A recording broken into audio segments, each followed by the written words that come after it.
talk about what happened last night. Trump in Glendale, Arizona, with Tucker Carlson, and doing really a great presentation altogether. It was Halloween, and it was quite a treat. And Trump was freeballing a lot, and Tucker was interviewing him, but letting him, be Trump. And Trump got into started talking about many different things, and he started talking about Liz Cheney. He said something about Liz Cheney last night that when it happened, I said, the media's going to take this and they're going to grab it and throw it all over. It's going to be on the Drudge Report, which it was, and it was on these other places as well. And they're going to make a big thing out of it and say that Trump saying that Liz Cheney should be shot. And the context was not that at all. These people are liars, and I wanted to get this out there. I saw it on the left wing sites.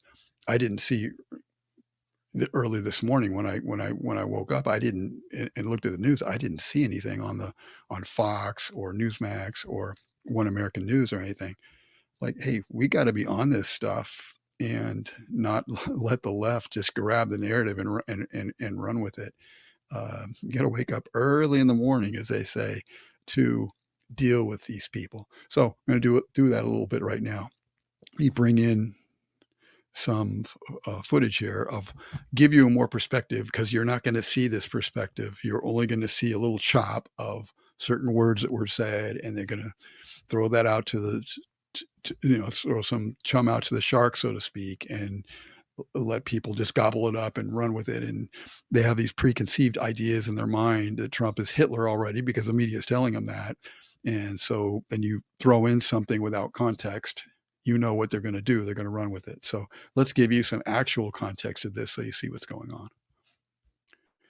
When you ran in 2016, the leaders and heroes of the Republican Party were the Bush and Cheney families. And is it weird for you to see Liz Cheney, that'd be Dick Cheney's repulsive little daughter, running against you with Kamala Harris? Well, I think it hurts Kamala a lot, actually. Look, she's a deranged person. The reason she doesn't like me is that she wanted to stay in Iraq. She wants to, tough person. People get killed all over. She's real tough, right? They're not the tough people. Don't forget. Just so we understand here, this is the background of it. These people, the Bush-Cheney administration and so many others in Washington, D.C., they love their endless wars. They don't seem to care how many men and women are dying and being maimed for questionable situations that we spend years doing. Iraq, Afghanistan, and whatever happens with it. What is the true interest of the United States to be in there for so long and have so many deaths and so much money racking up as well? This is the whole backdrop here. So Trump is basically starting to say, hey, these people are so brave, these people behind the scenes, they're not the ones out there fighting the war. That's the setup for all this. I went against her, and in her state, which is a great, beautiful state, she lost for Congress with the highest number in history. There has never been a congressperson that lost by almost 40 points. And the reason is because if they were ever in that situation, they'd quit. And she lost. She was beaten by a tremendous person, actually, tremendous, that I backed fully. But the reason she couldn't stand me is that she always wanted to go to war with people. I don't want to go to war. She wanted to stay in Syria. I took them out. She wanted to stay in Iraq. I took them out. I mean, if it were up to her, we'd be in 50 different countries. And number one, it's very dangerous. Number two, a lot of people get killed. And number three, it's very, very expensive. That's why we owe $36 trillion. We go, it used to be you go to war, to the victor belong the spoils, right? In other words, if you beat a country, you own that country, you take the oil. We go to war, we bomb the crap out of it, and then we leave. It's almost like, what are we doing? What's going on? We bombed the whole Middle East. and then we left. What did we get? We got nothing. We destroyed. I mean, we bombed the hell out of everything. You know, when they took out Iraq for 1,000 years with different names, you had Iran and Iraq, similar powers. They were the two big ones. And for 1,000 years, they would fight each other this way, this way, this way, then they'd rest. This way, then they'd rest. They were a self-check. Then one day we go in and bomb the hell out of one. We destroy one. And then all of a sudden, Iran has the whole Middle East to itself. And by the way, right now, Iran has Iraq. Iraq is like a subsidiary of Iran, all right? So Trump is laying all this out. This is common sense stuff that common sense has not been displayed in Washington, D.C. for decades. This is why they hate this man. Common sense stuff that saves lives, and on top of it, saves us all of this money that we're wasting, taking money out of pockets of your grandchildren. I mean, that's what it comes down to. They're just piling on all this debt. They don't care. This is what Trump is doing, bringing common sense back to everything, including foreign policy, for sure. We did so many bad moves, and her father was it. You know, her father was, I was very critical of her father for years. I'd never met him, but I'd say anybody that went into the Middle East I thought was stupid. And they say, convinced Bush. Bush, oh, he was another beauty. But he supposedly convinced Bush to go in, him, Bolton, and some other lightweights, convinced them to go in. Let's go into the Middle East and destroy the whole place and kill millions of people. So they went in. But I was never a fan of Cheney. I was always very critical. And when I announced that, I was very critical, actually, not personally, but I said, he made a horrible mistake. What are these people doing? We spent 9 trillion with a T, not even with a B. Normally I say not million, billion, but now I say not billion, trillion. We spent $9 trillion bombing the hell out of the Middle East. And what the hell did we get other than lots of dead people, including our people? We got nothing. So I was very critical of him. And then I announced I was running, and I was shocked that he was one of the first people. He endorsed me immediately. I said, that's amazing. But he had something that was very interesting. He had Scooter Libby. I mean, these are little stories that are interesting. Scooter Libby was a man that could have done great destruction to Bush, and they left him behind. He was given to the prosecutors. They prosecuted him rather violently, and he was almost like a sacrificial lamb. So the background on this, and I found this on Wikipedia, 2003, acting U.S. Attorney General James B. Comey, remember him, appointed special counsel Patrick Fitzgerald to lead an investigation into the alleged criminal outing of CIA operative Valerie Plame. Plame's husband, U.S. Ambassador Joseph C. Wilson, alleged that Libby and others in the White House leaked her identity in retribution for Wilson's outspoken criticism of the administration's invasion of Iraq. Her husband was speaking out against the Iraq war, and in retribution, reportedly, the administration leaked this woman's name, who was a CIA operative. So there's the background on that. In any case, Bush did not give a full pardon to Scooter Libby, who was the chief of staff of Bush's vice president, Dick Cheney. And Cheney did go ask for a pardon for this guy and really push Bush for this, and Bush would not give the pardon. As somebody that knows a lot about what's happening, I said, you know, if I were ever president, I'd do something with that guy. That guy got treated very badly, Scooter Libby.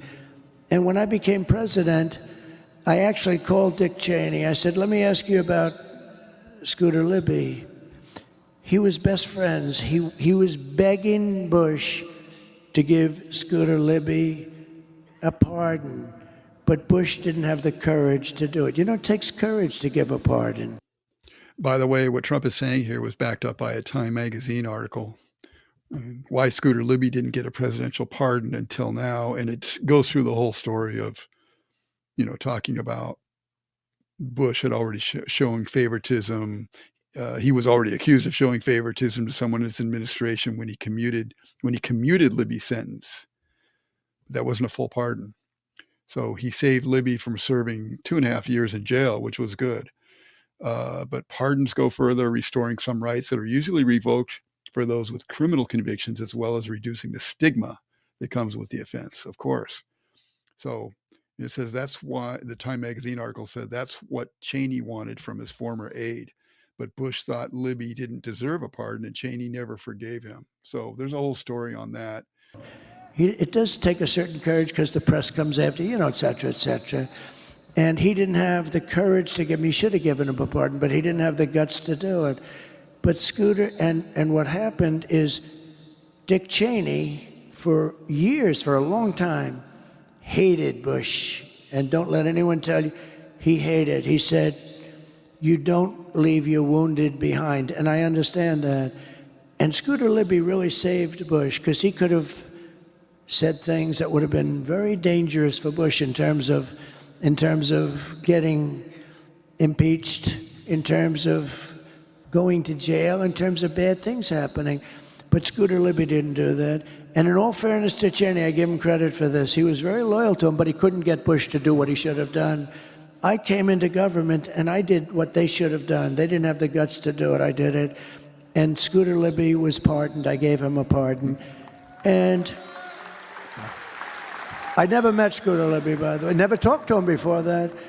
And I got a call from Scooter Libby after I did that. And he broke down in tears, thanking me so much.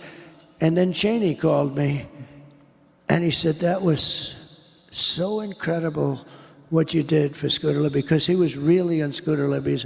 Scooter Libby took a lot of heat and took all of it and didn't say anything bad about Bush or Cheney or anything else. Could have done it, I know, because you have guys that do that, and you have guys that lie, which is worse, right? But you have guys that do that. But he was very loyal to them, and he suffered greatly. I released him. Cheney called me. He said, it's one of the nicest things I've ever seen done in politics. I said, look, I've heard for years he was treated unfairly. I've heard for years that Bush should have given him a pardon. All I did is do something that somebody else should have done. And Cheney was he said, I really want to thank you. He said, now I'm so glad that I actually endorsed you. It's amazing, but that you would do this. And I didn't speak to him about it. So again, this is the kind of rest of the story, as Paul Harvey would say on some of these things. The background of Trump's is just another example of Trump's courage and heart. Go a couple of years forward or go now. And I don't blame him for sticking with his daughter, but his daughter is a very dumb individual, very dumb. She's a radical war hawk. Let's put her with a rifle standing there with 9 barrels shooting at her, okay? Let's see how she feels about it, when the guns are trained in her face. All right, there it is. So clearly what Trump is saying is these are the people behind the scenes, the war hawks. They got a lot of courage to send somebody else's son or daughter out to battle to be maimed or killed and spend so much of our money, just put our grandchildren in debt, for their adventures around the world. And these are the people basically saying, hey, put her in a situation where he's not talking about going out and shooting Liz Cheney. He's saying, put her in a situation where she had to go out onto the battlefield and see how much courage she has. That's all he was saying. And unfortunately, you know how it goes. It's election season, 4 days to an election. And I said, I knew right then. I said, yeah, they're going to grab this, and they're going to say, yeah, Trump says that we should shoot Lynn Cheney. And sure enough, I wake up middle of the night, look at the Drudge Report, and here you go. Trump calls for Cheney's execution. And then you go to this story here, and it goes to another story, and that links right to another one. So here's what it links to. It links to X, and people are all sharing all this stuff on X about this, right? So here this one goes. And this is it. So someone named Aaron Rupar, I don't know if this person is well known or not. He's just some lefty with a goofy looking face here. And Aaron Rupar, journalist, sign up to my newsletter, blah, blah, blah. And he uses the quote by itself: Trump on Liz Cheney. Let's put her with a rifle standing there with 9 barrels shooting at her. Let's see how she feels about it, when the guns are trained in her face. So they're going to grab this stuff and just run with it. And this is what the Drudge Report is doing. I just did a stream on this recently where I talked all about the Drudge Report and what they do. And Matt Drudge used to be on, he was pro-Trump. 2016, when Trump was running, the Drudge Report did all sorts of stories. Somewhere after the 2016 election, once Trump got in, Matt Drudge flipped on Trump and became very, very negative towards Trump. Eventually, Matt Drudge sold the Drudge Report. That's what was reported. And but he's still behind the scenes making. He just came back on X again, making, going after Trump and just doing the same Trump derangement syndrome thing that the rest of the media is doing. So, and Matt Drudge, even though he sold Drudge, it still has all these, constantly negative headlines and things. And I watch the Drudge Report very carefully because I like to know what these people are doing. As much as I don't like going on the Drudge Report, I always have to kind of put a suit on of, okay, don't hate these people. They are evil, but just see what they're doing. And I'm watching the Drudge Report, and these people are really horrible people, as Trump said. A lot of these people are enemies of the people. When you say enemies of the people, oh, you're calling fellow Americans enemies of the people. When you act as an enemy, and even Abraham Lincoln said, if America is ever going to go down, it's going to go down because there's no nation that has the power to take us down from the outside. It's going to happen from within. And the same thing happened with Rome and all sorts of. It's been going on through history. The countries and nations go down because of the enemy within. And Trump has been calling the media the enemy of the people, which a lot of them are.